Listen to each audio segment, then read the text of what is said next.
Bismillahirrahmanirrahim. Assalamualaikum warahmatullahi wabarakatuh.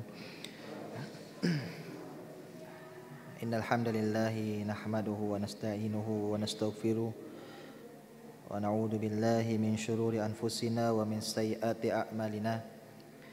May yahdihillahu fala mudhillalah wa may yudlil fala hadiyalah. Asyhadu an la ilaha illallah wahdahu la syarikalah wa asyhadu anna Muhammadan abduhu wa rasuluh. Allahumma salli ala Muhammad wa ala alihi wa ashabihi wa man tabi'ahum bi ihsanin ila yaumiddin. Qala Allah ta'ala ya ayyuhalladzina amanu taqullaha haqqa tuqatih wa la tamutunna illa wa antum muslimun. Masyaallah muslimin, jamaah yang dimuliakan oleh Allah Subhanahu wa taala. Tak henti-hentinya kita mengucapkan rasa syukur kita atas kehadirat Allah Subhanahu wa taala, karena hingga pada saat ini ya Allah Subhanahu wa taala masih memberikan kepada kita sekalian sangat banyak nikmat, ya, baik itu nikmat kesehatan, nikmat waktu luang, yang terlebih lagi dua kenikmatan yang sangat besar dan yang sangat patut untuk kita syukuri adalah nikmat Islam dan juga nikmat iman yang berada di dalam hati kita masing-masing. Kemudian salawat serta salam tak lupa kita aturkan kepada junjungan Nabi kita Nabi Muhammad sallallahu alaihi wasallam, dan juga kepada para sahabat beliau, kepada para keluarga beliau, dan juga kepada orang-orang yang senantiasa istiqomah di jalan Allah Subhanahu wa taala hingga hari kiamat datang. Jamaah yang dimuliakan oleh Allah Subhanahu wa taala, insyaallah pada malam yang berbahagia ini kita akan melanjutkan, ya, masih dalam pembahasan bab 4, yaitu syarat rukun, wajib dan juga sunnah salat. Ya, dan kemarin kita telah menyebutkan syarat wajib salat, ya, kemarin kita juga telah sebutkan rukun-rukun solat, dan kemarin pula kita telah sebutkan juga wajib-wajib solat. Dan insyaallah pada malam hari ini bismillah taala kita akan sambung, ya, kita akan lanjutkan lagi untuk menyebutkan sunnah-sunnah, ya, sunnah-sunnah di dalam solat, ya, sunnah-sunnah di dalam solat. Adapun sunnah-sunnah di dalam solat ini, ya, berbeda tentunya dengan kemarin yang kita telah sebutkan, baik itu rukun maupun wajib solat, ya. Adapun sunnah-sunnah solat ini, ya, jika dia dikerjakan tentunya seperti sunnah-sunnah yang lainnya, ya, bila dia dikerjakan maka tentunya mendapatkan pahala dari Allah Subhanahu wa taala, dan adapun jika ditinggalkan maka tidak mengapa, ya. Adapun sunnah-sunnah solat ini, ya, dia dikerjakan maupun dia dikerjakan atau ditinggalkan, ya, ditinggalkan, baik dia ditinggalkan secara sengaja maupun ditinggalkan secara tidak sengaja, maka tidak berdampak kepada salat seseorang, ya, tidak membatalkan salat seseorang, ya, dan juga tidak merusak salat seseorang. Beda halnya kemarin dengan rukun dan juga wajib salat, ya, yang dimana keduanya ini harus dilakukan semuanya.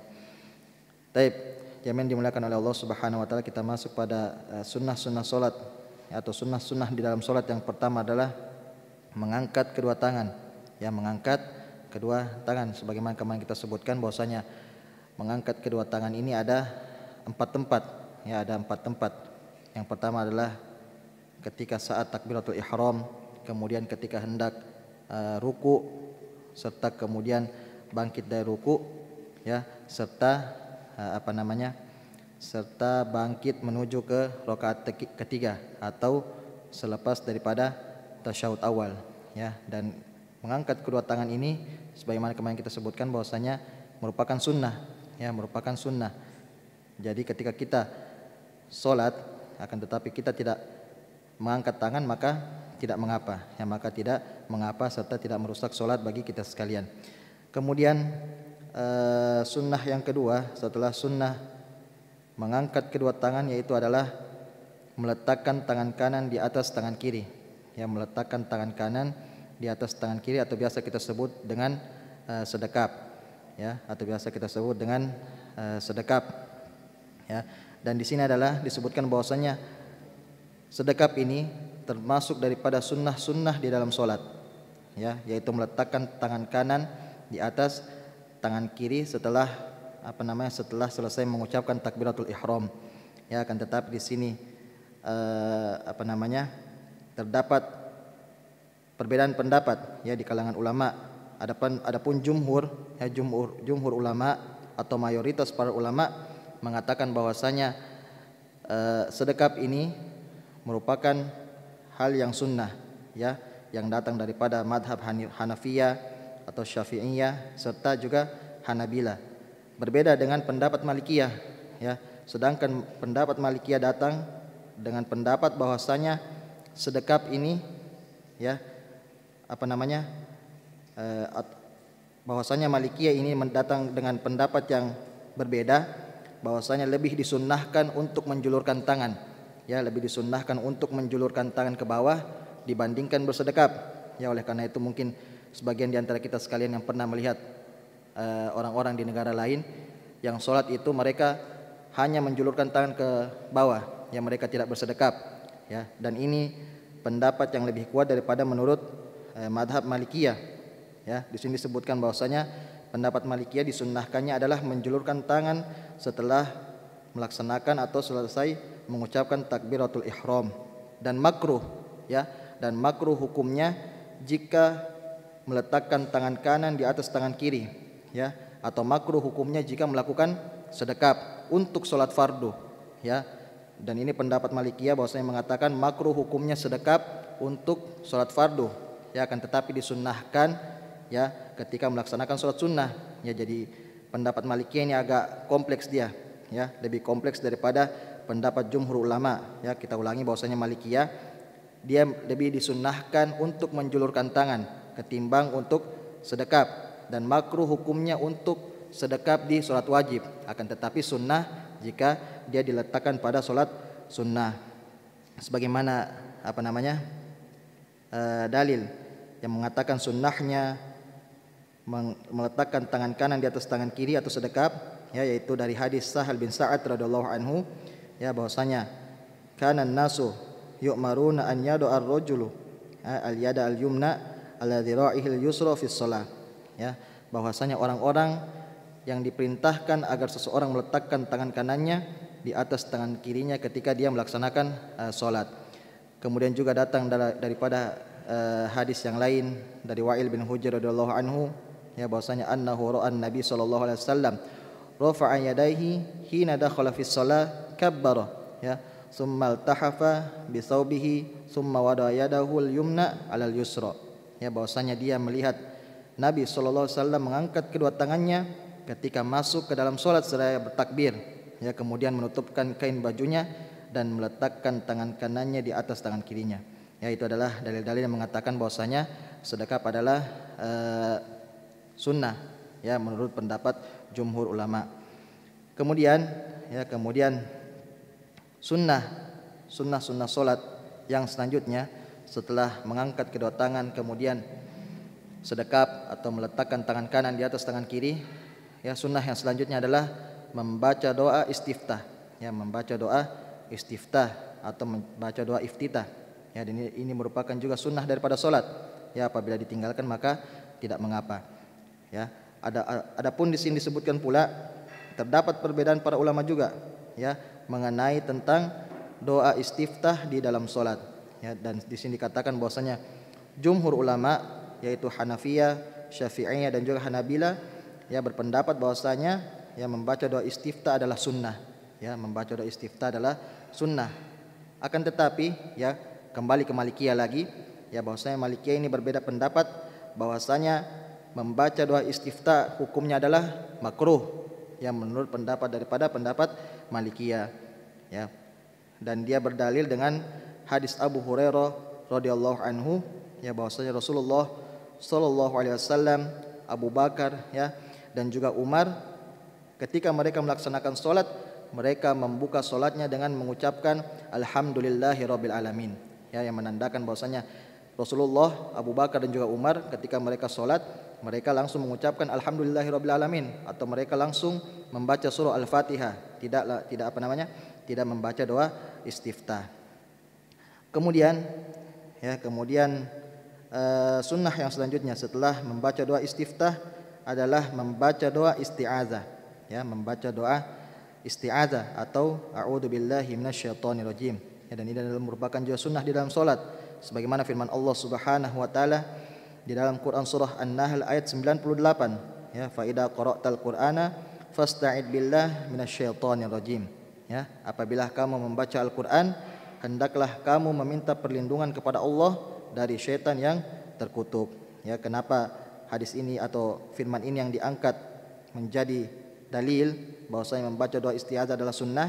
Karena di sini disebutkan fa idza qara'tal qur'ana, jika kamu hendak membaca Al-Qur'an. Di sini disebutkan secara umum membaca Al-Qur'an, sedangkan di dalam salat atau tidak disebutkan di sini jika kamu hendak melaksanakan salat, akan tetapi di sini disebutkan secara umum bahwasanya jika engkau ingin membaca Al-Qur'an, maka hendaknya kamu berlindung kepada Allah Subhanahu wa taala dari syaitan yang terkutuk. Kemudian adapun juga fungsi daripada ta'awudz ini atau isti'adzah, a'udzubillahi minasyaitonirrajim, yaitu untuk mencegah waswas, untuk mencegah waswas, sebagaimana kita ketahui bahwasanya ketika orang melaksanakan sholat tentu waswas itu sangat datang atau sangat banyak datang menghampiri kita sekalian, yang bisa mengganggu kekhusyuan kita di dalam sholat dan yang bisa juga mempengaruhi kualitas sholat daripada kita sekalian. Kemudian sunnah yang selanjutnya, setelah mengucapkan ta'awud, a'udzubillahi minasyaitonirrajim, yaitu sunnah yang selanjutnya di dalam sholat adalah membaca basmalah, membaca basmalah dengan lirih, secara atau dalam sholat yang jahar.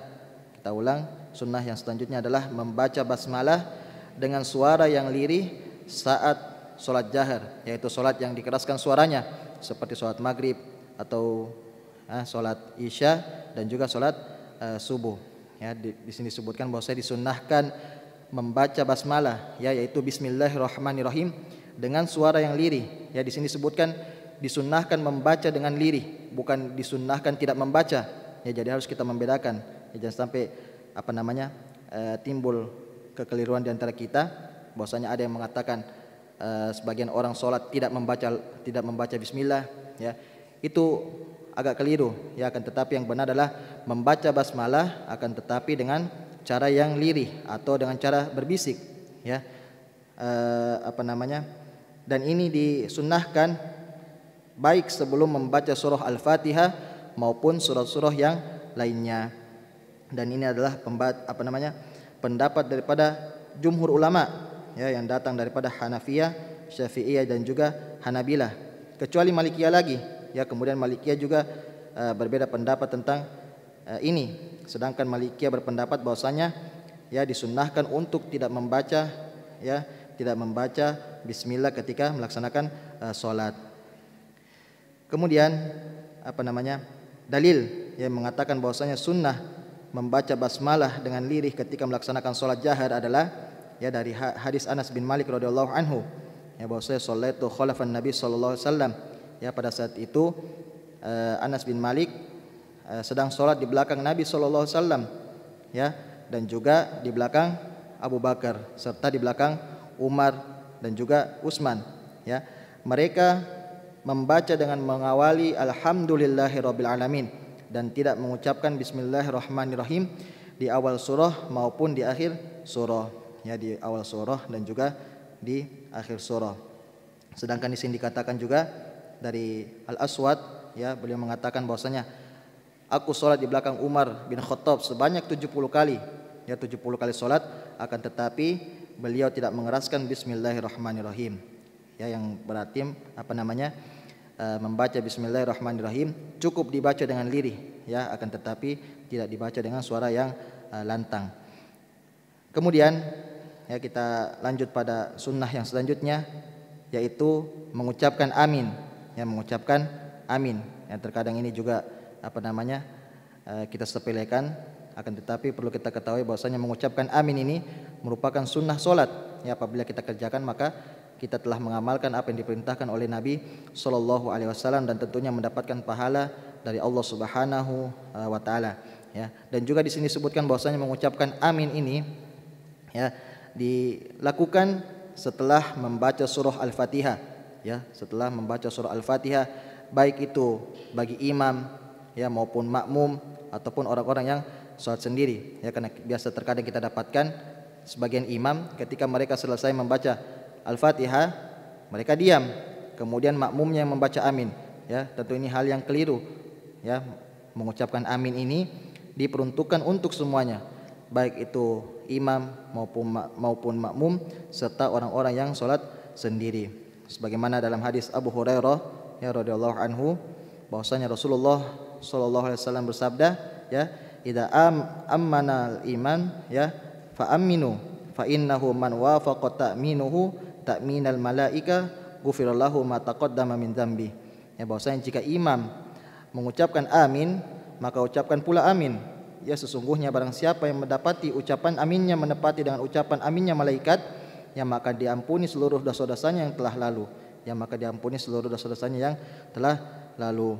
Kemudian pula ya di dalam hadis yang lain yang datang dari Abu Hurairah pula ya radhiyallahu anhu bahwasanya Rasulullah sallallahu alaihi wasallam bersabda, ya, idza qala al-imam ghairil maghdubi alaihim waladdallin ya faqulu amin, ya faqulu amin fa innahu man wafaqa qauluhu qaulal malaika ghufirallahu ma taqaddama min dzambi.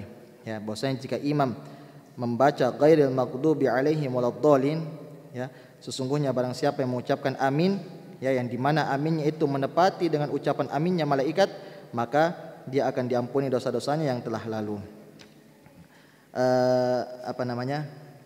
Kemudian adapun waktu ya dan juga tata caranya, ya waktu dan juga tata cara mengucapkan amin yang mungkin terdengar sepele bagi kita sekalian, akan tetapi juga biasa terkadang kita keliru dalam membaca amin dari segi waktu dan juga tata caranya.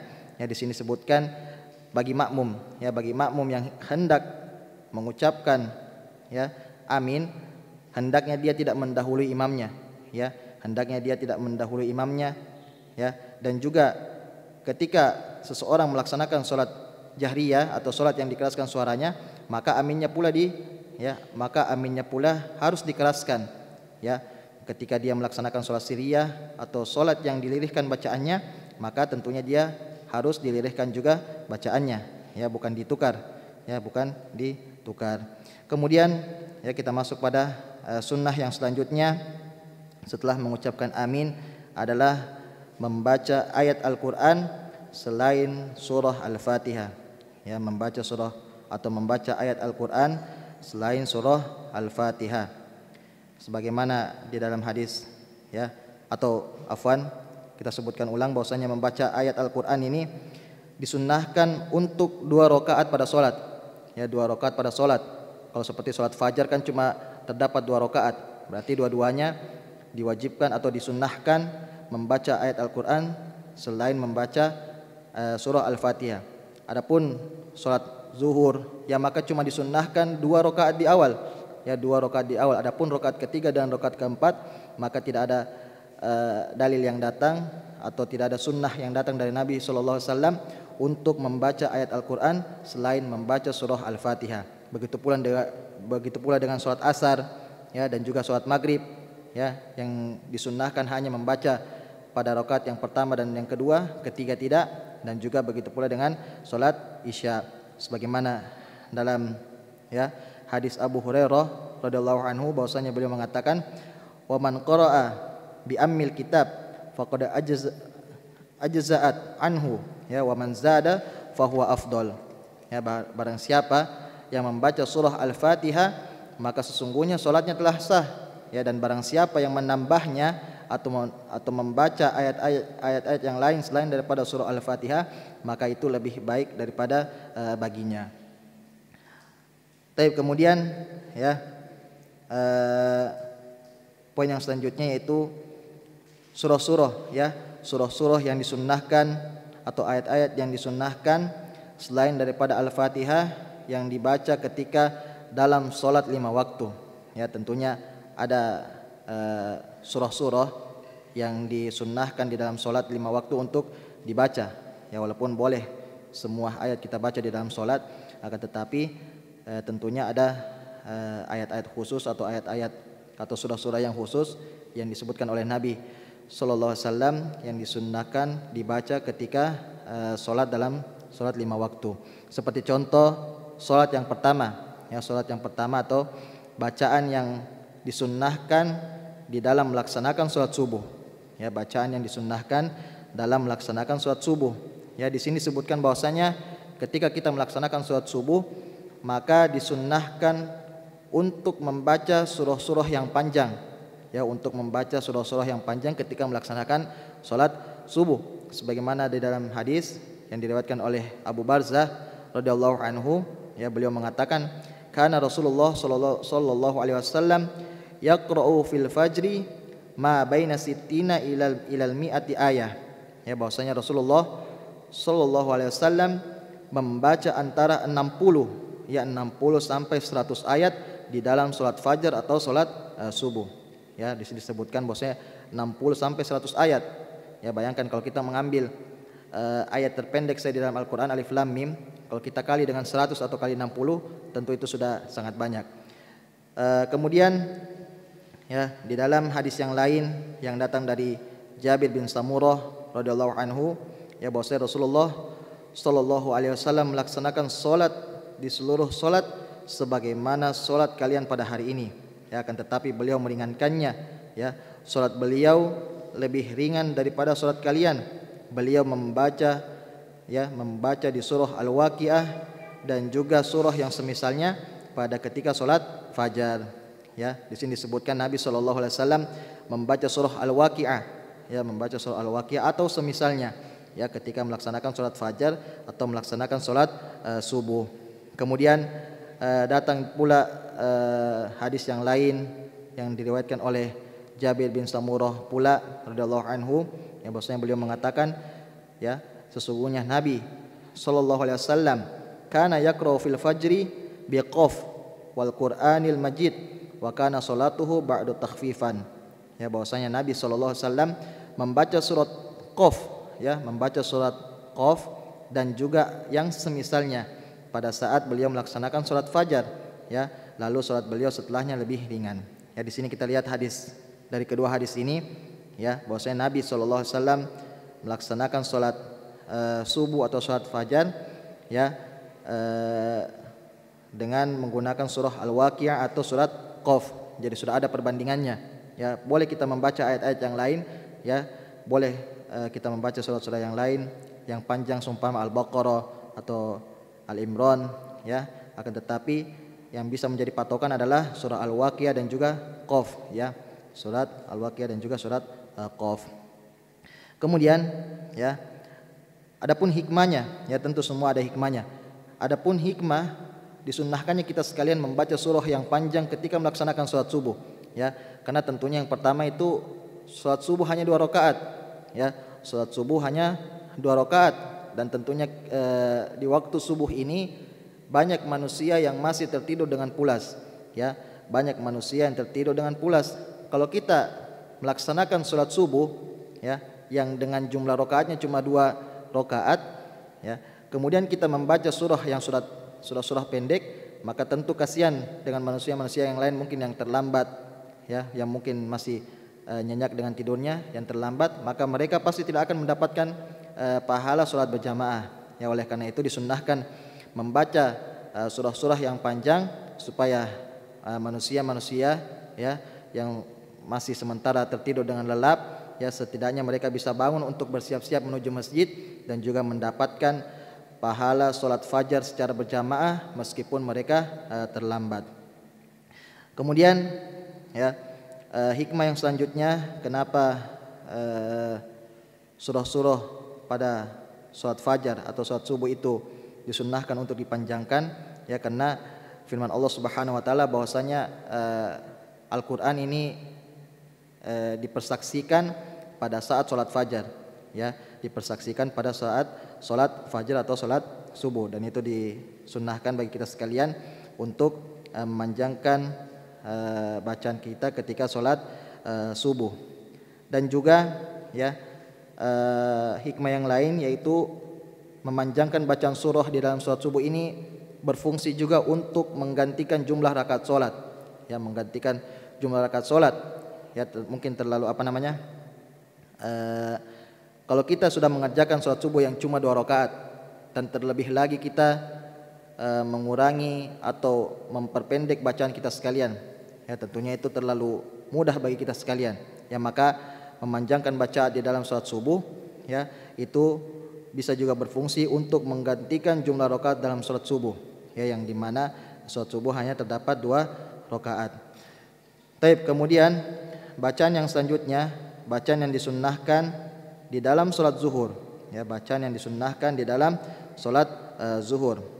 Ya, di sini disebutkan ada 2, ya, ada 2 poin bacaan-bacaan yang disunnahkan di dalam sholat zuhur.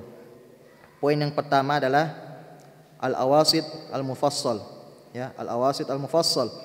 Surah-surah apa saja itu yang termaksud daripada al-awasid al-mufassal? Ya, di sini disebutkan bahwasanya pendapat daripada Hanafiyah yaitu surah Al-Buruj hingga surah Al-Bayyinah, ya, surah Al-Buruj hingga surah Al-Bayyinah.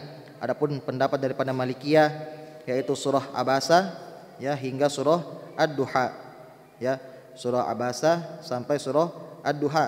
Adapun pendapat daripada Hanafilah dan juga Syafi'iyah, ya, al-awasid al-mufassal yaitu dimulai daripada surah An-Naba hingga sampai surah Ad-Duha. Sebagaimana disebutkan di dalam hadis, ya, anna Rasulullah sallallahu alaihi wasallam kana yaqra'u fi zuhri wal asri was sama'i wat tariq, ya, was sama'i dzatil buruj. Ya, bahwasanya Rasulullah sallallahu alaihi wasallam membaca was sama'i wat tariq atau surah At-Tariq dan juga was sama'i dzatil buruj atau surah Al-Buruj.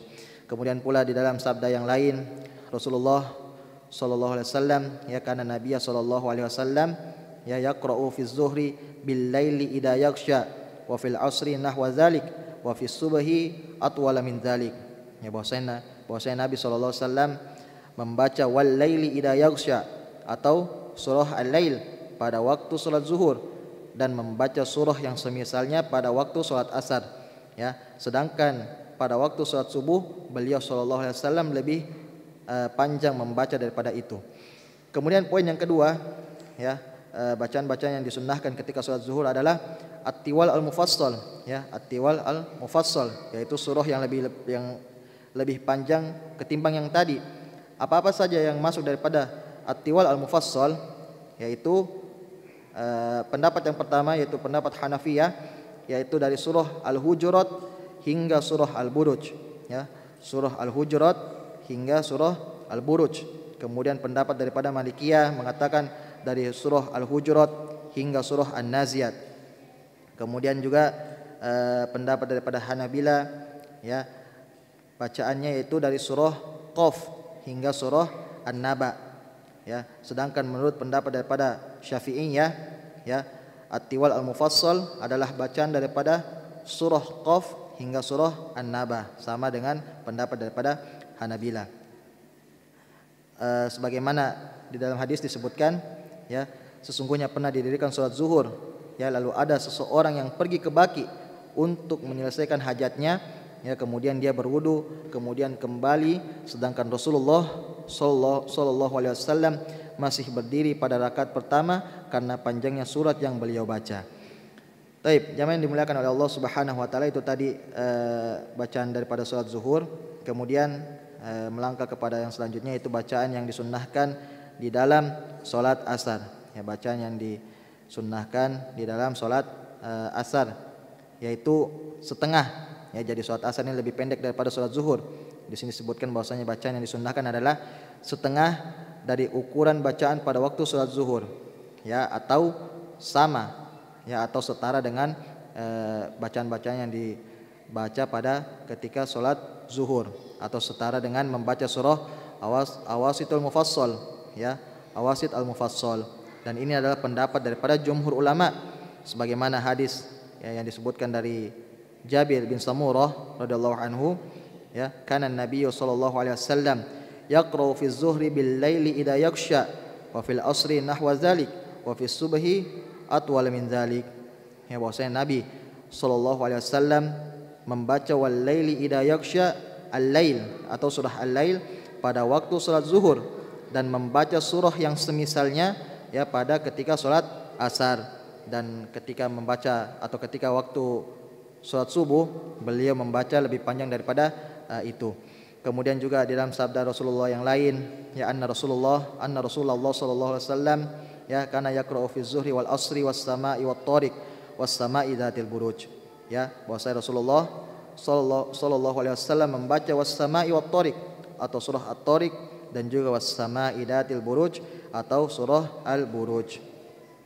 Kemudian ya setelah salat asar kita masuk pada bacaan yang disunnahkan pada salat maghrib. Bacaan daripada salat maghrib.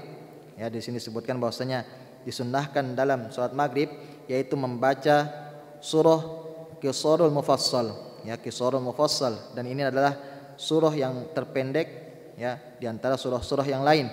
Apa-apa saja yang masuk daripada surah-surah Qisarul Mufassal, ya, di sini disebutkan bahwasanya menurut pendapat daripada Hanafiyah yaitu bacaan daripada surah Al-Bayyinah hingga surah An-Nas, ya, surah Al-Bayyinah sampai surah An-Nas. Adapun pendapat yang lain Malikiyah, Hanabilah serta Syafi'iyah yaitu dari surah Ad-Duha hingga surah An-Nas, ya, hingga surah dari surah Ad-Duha sampai surah An-Nas. Kemudian ya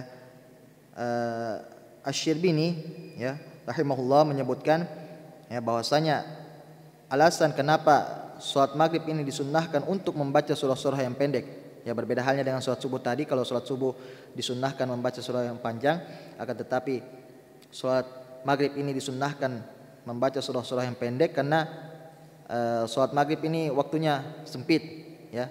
Kalau kita hitung sekitar 1 jam saja, ya. Kalau kita membacanya surah yang panjang, ya, jangan sampai selesai kita sholat kemudian langsung azan lagi, kita lanjut lagi melaksanakan sholat isya. Itulah kenapa ya Asy-Syirbini mengatakan bahwasanya alasan disunnahkan sholat maghrib disunnahkan untuk membaca surah-surah yang pendek, ya, karena waktu sholat maghrib adalah waktu yang mepet. Kemudian adapun pendapat daripada Ibnul Qayyim ya Al-Jauziyah rahimahullah, ya, dia berbanding terbalik, ya. Beliau mengatakan bahwasanya salat maghrib ini ada tuntunan dari Nabi SAW yang banyak ditinggalkan oleh orang-orang, ya, banyak ditinggalkan oleh orang-orang atau sebagian banyak orang, ya, bahwasanya Nabi SAW ini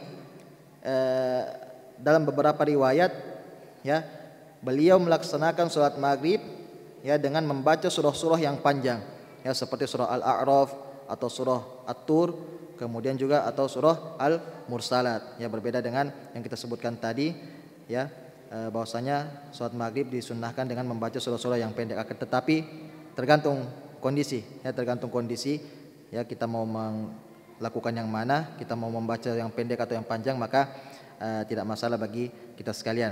Kemudian bacaan yang selanjutnya, ya, yaitu bacaan yang disunnahkan di dalam salat Aisyah, ya, bacaan yang disunnahkan dalam salat Aisyah yaitu surah Al-Awasitul Mufassal, sama dengan salat zuhur, zuhur, dan ini dibaca setelah kita membaca surah Al-Fatihah.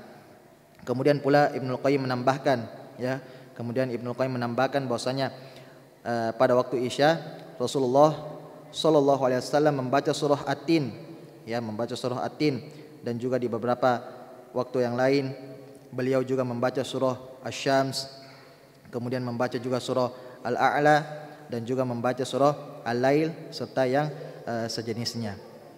Tapi jamaah yang dimuliakan oleh Allah Subhanahu wa taala, itu tadi yang masuk daripada sunnah, yaitu sunnah membaca ayat atau surah-surah yang lainnya selain daripada surah Al-Fatihah. Kemudian kita masuk pada sunnah salat yang lainnya, Ya, sunnah solat yang lainnya itu membaca bacaan tasbih ketika ruku, membaca bacaan tasbih ketika ruku. Ya, walaupun kemarin kita sebutkan juga bacaan tasbih ini adalah wajib solat, akan tetapi juga di sini disebutkan ulang, ya, karena untuk kita sekalian, ya, yang mana pendapat yang kita pilih, ya, baik kita mengatakan tasbih di dalam ruku dan juga sujud itu merupakan wajib atau merupakan sunnah, maka keduanya ini adalah roji. Ya, walaupun terdapat perbedaan pendapat di kalangan ulama, ya, jumhur ulama yaitu ulama Hanafiyah, Malikiyah, Syafi'iyah, ya, mengatakan bahwasanya membaca tasbih ketika ruku dan juga sujud adalah sunnah. Berbeda halnya dengan riwayat Imam Ahmad, ya. Riwayat Imam Ahmad mengatakan bahwasanya tasbih ketika ruku dan juga sujud, ya, adalah sesuatu yang wajib. Kemudian yang selanjutnya, sunnah solat yang selanjutnya adalah, ya, membaca bacaan tasmi' dan juga tahmid, ya, sami'allahu liman hamidah rabbana walakal hamd. Ya, kemarin juga kita sebutkan bahwasanya bacaan tasmi' ini masuk juga di wajib solat, ya. Kemudian di sini sebutkan ulang di dalam sunnah solat, ya, tergantung dari kita sekalian yang mana pendapat yang kita pilih, entah kita mau mengambilnya bacaan tasmi' dan juga tahmid ini merupakan suatu kewajiban atau suatu sunnah, maka tidak masalah bagi kita sekalian. Kemudian juga disunnahkan untuk membaca zikir tambahan, ya, di dalam solat seperti Rabbana walakal hamd, ya, hamdan katsiran thayyiban mubarakan fi, ya, dan juga yang lainnya, ya, Allahumma Rabbana walakal hamd mil'us samawati wa mil'ul ard wa mil'u ma syi'ta min syai'in ba'du, ya, dan itu adalah disunnahkan bagi kita sekalian membaca bacaan atau tambahan bacaan ketika tasmi' dan juga tahmid. Kemudian sunnah yang selanjutnya, ya, yaitu membaca tasbih lebih dari satu kali dalam ruku dan juga sujud, ya, membaca tasbih lebih dari satu kali dalam ruku dan juga di dalam sujud, ya. Akan tetapi di sini juga terdapat ikhtilaf para ulama atau perbedaan para ulama, ya, bahwasanya, ya, membaca tasbih menurut pendapat Hanabila, ya, membaca tasbih ketika ruku dan juga sujud termasuk daripada kewajiban, ya, menurut pendapat Hanabila, ya. Oleh karena itu batas terendahnya atau batas kewajibannya daripada membaca tasbih adalah satu kali, ya, dan sempurnanya atau sunnah sempurnanya adalah membaca dengan 3 kali, ya. Ini pendapat daripada Hanabila, ya, wajibnya satu kali, sunnahnya 3 kali, ya, yang berarti Hanabila ini membatasi tidak boleh dibaca lebih daripada 3 kali. Adapun pendapat daripada Hanafiyah, ya, pendapat Hanafiyah, Syafi'iyah dan juga Malikiyah, ya, yang mengatakan bahwasanya tasbih di dalam ruku dan juga sujud adalah sunnah, ya, adalah sunnah, dan bacaan terendah mengucapkan tasbih, ya, bacaan terendah sunnahnya yaitu adalah sekali. Akan tetapi jika kita membacanya lebih dari 1 kali, maka itu lebih utama, ya, maka itu lebih utama. Apatah lagi ketika kita membacanya 3 kali, 5 kali, ya, atau 7 kali, atau kelipatan ganjil, ya, atau kelipatan ganjil, justru itu yang lebih diutamakan bagi pendapat Hanafiyah, Syafi'iyah dan juga Malikiyah. Kemudian yang selanjutnya kita percepat, yaitu sunnah-sunnah yang selanjutnya adalah doa pada tasyahud akhir, ya, doa pada tasyahud akhir, ya, sebagaimana disebutkan oleh Nabi sallallahu alaihi wasallam, ya, bahwasanya ketika engkau sudah mengucapkan tahiyat, maka berdoalah, maka hendaknya kamu berdoa untuk apa saja yang kalian inginkan, ya. Adapun doa-doanya kemarin juga kita telah sebutkan. Kemudian yang terakhir adalah sunnah yang terakhir adalah mengucapkan salam yang kedua, ya, mengucapkan salam yang kedua, ya, karena kemarin kita sebutkan bahwasanya yang rukun adalah salam yang pertama, sedangkan yang mengucapkan salam yang kedua adalah sunnah, sebagaimana dalam hadis disebutkan miftahus shalah at-tuhur, ya, wa tahrimuha at-takbir wa tahliluha at-taslim, bahwasanya kunci salat daripada bersuci, ya, dan pengharamannya adalah takbir serta penghalalannya adalah salam, ya, di mana kita mengetahui bahwasanya takbiratul ihram dilakukan hanya dengan 1 kali, tentunya salam juga kita lakukan hanya dengan satu kali sebagai daripada penutup daripada solat. Tapi jamaah yang dimuliakan oleh Allah Subhanahu wa taala, mungkin ini saja yang bisa kami sampaikan pada malam yang berbahagia ini. Syukran ala husni istimaikum wa ihtimamikum. Barakallahu fikum wa jazakumullahu khairan. Wa sallallahu ala nabiyina Muhammad wa akhiru da'wana alhamdulillahi rabbil alamin. Wassalamualaikum warahmatullahi wabarakatuh.